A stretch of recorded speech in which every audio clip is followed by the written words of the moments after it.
In the past, you always imagine the future or imagine the maybe not very concrete things, concrete situation. But now you're facing the very concrete historical place and event. So, I mean, the two imagination are very different for you or similar? I mean, imagine the future. I found it creatively. I found it invigorating because the key difference is that the world of the film, which is something you're normally. The world of the film is something in which, as a writer, I'm normally engaged in constructing from the ground up, particularly in a film like Inception, for example, or Interstellar. You know, the script has to create the entire world of the film and the terms of it.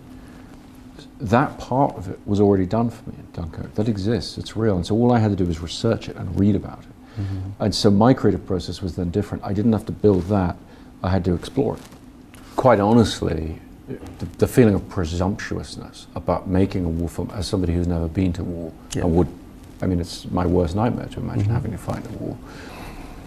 I had the privilege, and my grandfather was in the Air Force and he died in World War II, and I took my children to go and visit his grave. He's buried in France, and when you look at the gravestones of the people who actually died in this, and you think, okay, we're going to make an entertainment, we're going to make a cinematic telling of war.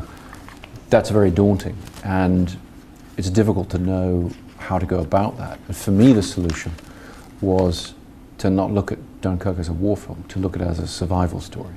And that I felt confident of. I felt confident of being able to tell a suspenseful story about survival.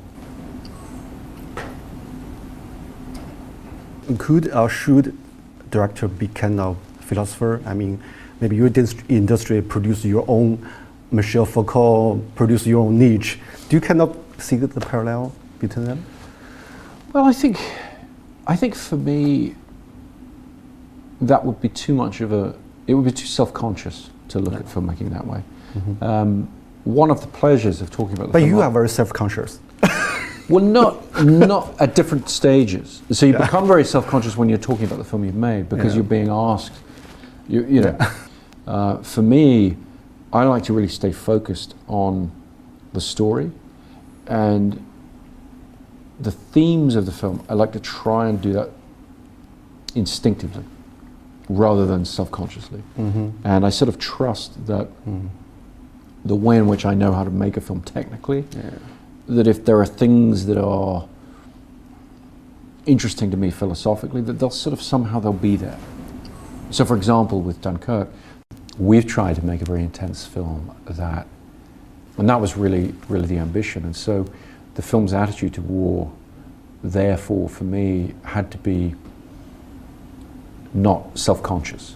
I didn't want to make a film that was an anti-war film or a pro-war film or anything. I wanted to make a film that presented my point of view and enjoy that.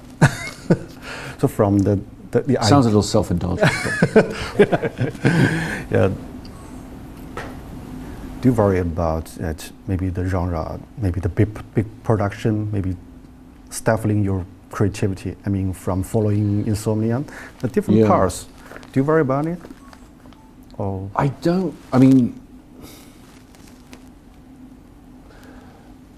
I have worried about it in the past. In the case of this film, I very much chose to not worry about it.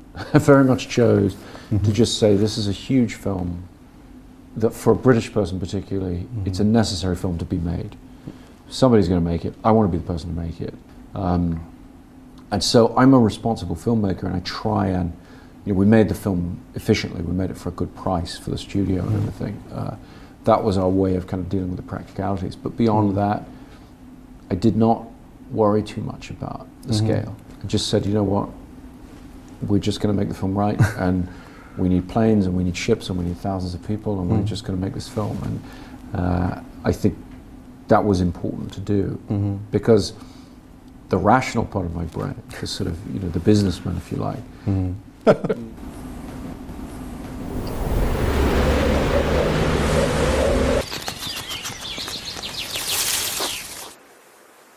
你个人会更欣喜的看到更多的刺猬的出现，还是狐狸的出现？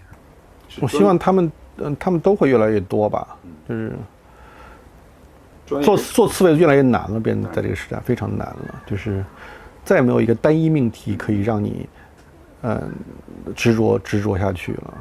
就如果说徐老师这个外表狐狸内心刺猬的话哈，实际上除了虚荣心之外的弱点，还有一点就是他有点贪婪，就是那么多优秀的样本他都想成为，他既想成为本雅明对吧，也想成为梁启超。对，所以我是个非常不成熟的人格。现在好一点了，现在我觉得反正现在我意识到自己的能力有限了，我非常局限性，我只能成为我自己了。我现在开始接受这点了。以前我想成为各种人，自然大师他自己在不断的这个接收、抛弃，对吧？这个在升华的过程，你中间会希望有一天你终于不提这些人吗？为什么要不提呀？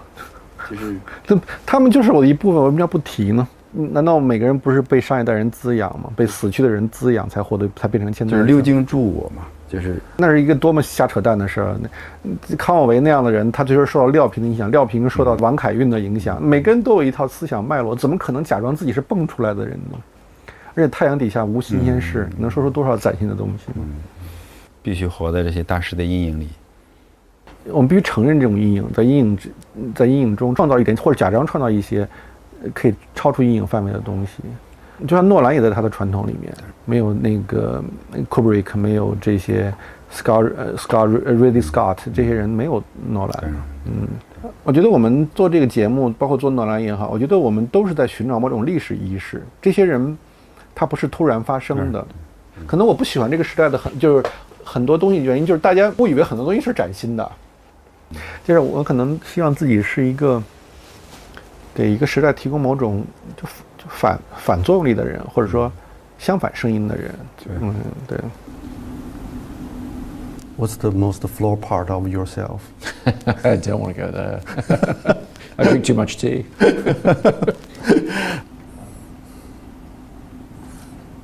From the first idea of the movie until the finish, the whole thing, the whole process, what's the weakest part of in the whole process yourself? The weakest part? Weakest, yeah. Gosh.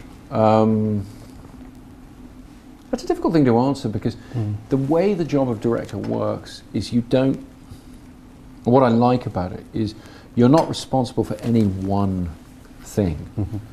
And so your responsibilities are spread, you get to dabble. You do a bit of everything. And so for me, it's not really about weaknesses and strengths, it's about an overall, I suppose, an overall mediocrity. It's like I have to be pretty good and kind of know quite a bit about a lot of different things. And so that's kind of fun. You don't have to be, you have experts around you.